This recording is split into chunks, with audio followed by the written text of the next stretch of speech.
Deepak Manchanda. Good evening, ladies and gentlemen. How are you? I was having a conversation with someone. And you know these people.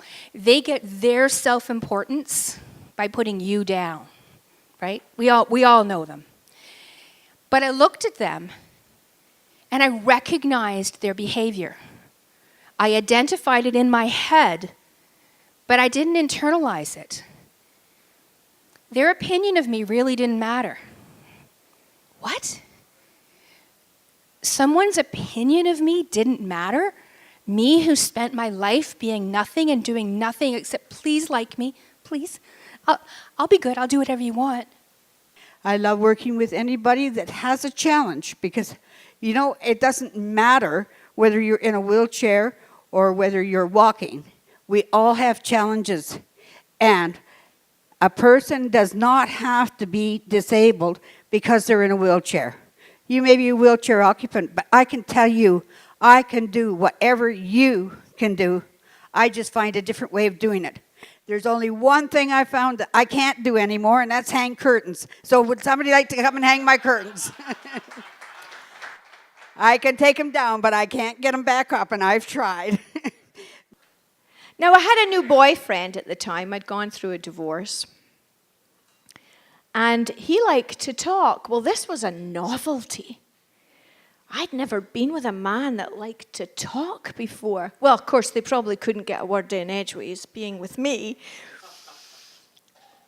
And so he would sit and he would talk to me, and I would constantly interrupt him, and he would say, honey, just a minute, 1 minute, I'm not done yet. Oh, okay. I'll sit back.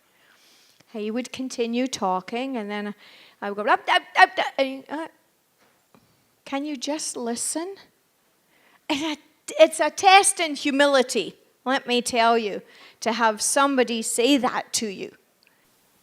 So I came into Canada in 1992 as an immigrant, landed in Quebec.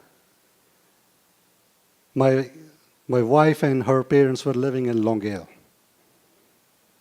Typical Francophone area where I did not see any Sikh like me. I was the first Sikh in that town. So the very first night or evening when I walked out and people started staring at me like I was an alien on this land. Little girls, little boys were staring at me and asking their parents, who's this guy? From where he came? And I met this man. He had jerry curls. Anybody from the 80s? Remember what jerry curls were? You know, it was like that curly look, and you had to activate it with some juice in a bottle.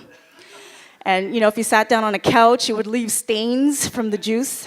Anyway, I met this man who had the jerry curls going on, and he had it was a yellow leather bow tie, and he had a vest on, and he looked just like Michael Jackson, just like the Thriller album.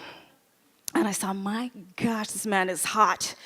And all these girls were circling him, and he walked right by the sea of women, and he walked up to me, and he goes, how you doing?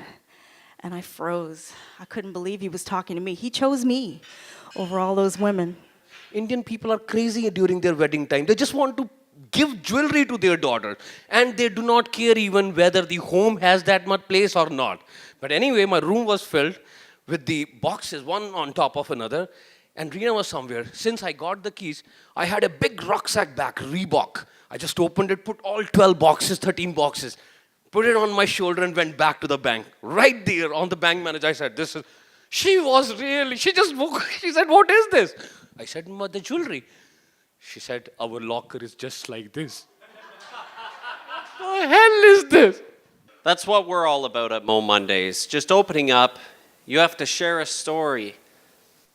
You don't necessarily have to expose your vulnerability, but we're all about real people, real stories, real motivation.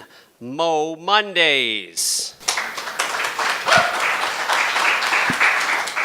In time, chasing up our minds.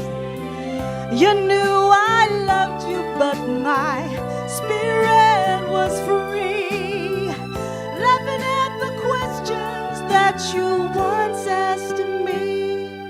Do you know where you're going to?